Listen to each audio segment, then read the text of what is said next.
दोस्तों वैसे तो दुनिया में कई राजा और रानी हुए जो अपनी उपलब्धियों के लिए जाने जाते हैं। पर दोस्तों आज हम एक ऐसी महिला के बारे में बताने जा रहे हैं जो अनाथ होने के बावजूद अपनी सुंदरता के दम पर पहले नगरवधु और फिर महारानी भी बनी।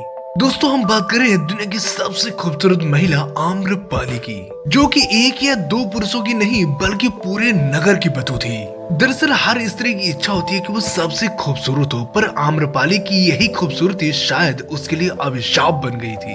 दोस्तों आम्रपाली का जन्म बिहार के वैशाली में हुआ था, जो बौद्धों का तीर्थ स्थान और भगवान महावीर का जन्म स्थान भी है। दोस्तों आम्रपाली बौद्ध काल में लिच्छवी राजवंश की राजनीतिका थी और कहा जाता है कि आम्रपाली की तुलना किसी और से नहीं की जा सकती थी, क्योंकि वो इतनी खूबसूरत थी कि जो भी व्यक्ति आम्रपाली को देखता वो मंत्र मुग्ध हो जाता था। वैसे तो इसके माता पिता के बारे में कोई जानकारी नहीं है, पर ये आम के पेड़ के नीचे पड़ी मिली थी और जैसे जैसे ये बड़ी होती गई इसकी खूबसूरती बढ़ती चली गई और मात्र 11 साल की उम्र में इसे वैशाली की सर्वश्रेष्ठ सुंदरी घोषित कर दिया गया। दोस्तों इसके आकर्षण का आलम ये था कि नगर का हर कोई व्यक्ति इसे पाना चाहता था और नगर के बड़े बड़े रईस अपनी हवस पूरी करना चाहते थे। और इसी दौरान वैशाली के राजा मनुदेव ने इसे जब नृत्य करते हुए देखा, ये भी उसके आकर्षण से बच नहीं पाए और उनके मन में उसको पाने की इतनी तीव्र इच्छा जागृत हुई। पर आम्रपाली बचपन से ही पुष्प कुमार नाम के व्यक्ति से प्यार करती थी और उसी से शादी करना चाहती थी।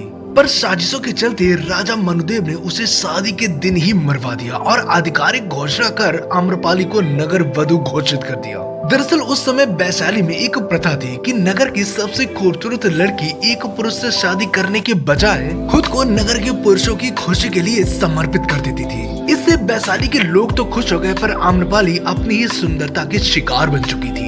दोस्तों उस समय नगर वधु होना बहुत ही सम्मान का पद हुआ करता था।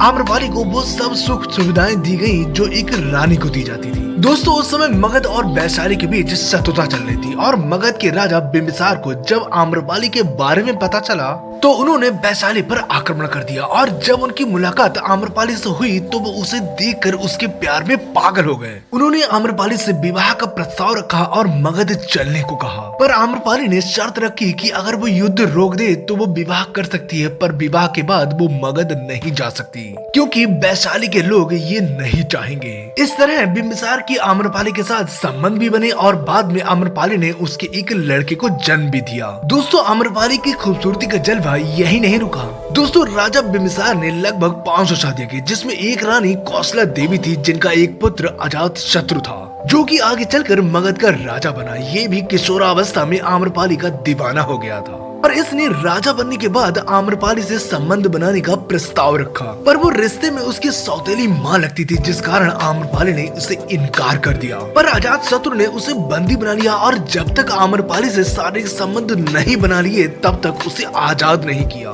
दोस्तों इसके अलावा आम्रपाली से जुड़ी एक और घटना है जिसमें भगवान बुद्ध जब वैशाली आए थे तब वहाँ के बड़े बड़े रईस लोगों ने उन्हें अपने घर भोजन पर बुलाया, उसमें आम्रपाली भी थी। भगवान बुद्ध ने आम्रपाली के प्रस्ताव को स्वीकार किया और उससे मिलने गए। जब उनके शिष्य को ये बात पता चली तो उन्होंने बुद्ध से कहा कि आम्रपाली के आकर्षण से बच कर रहे क्योंकि वो बहुत ही आकर्षक वेश्या है। पर बुद्ध उनसे मिलने गए। आम्रपाली ने उन्हें 4 महीने अपने महल में रुकने का आग्रह किया। वो इन 4 महीनों में बुद्ध से काफी प्रभावित हुई और अंत में बौद्ध भिक्षु बनने का फैसला किया और सब कुछ छोड़ आम्रपाली ने बैरागी ले लिया। वैसे दोस्तों आम्रपाली के बारे में आपका क्या कहना है कमेंट करके जरूर बताएं। और अगर आपको ये स्टोरी अच्छी लगी हो तो प्लीज सब्सक्राइब करें, क्योंकि हम ऐसे ही रियल और इंटरेस्टिंग वीडियो लाते रहते हैं।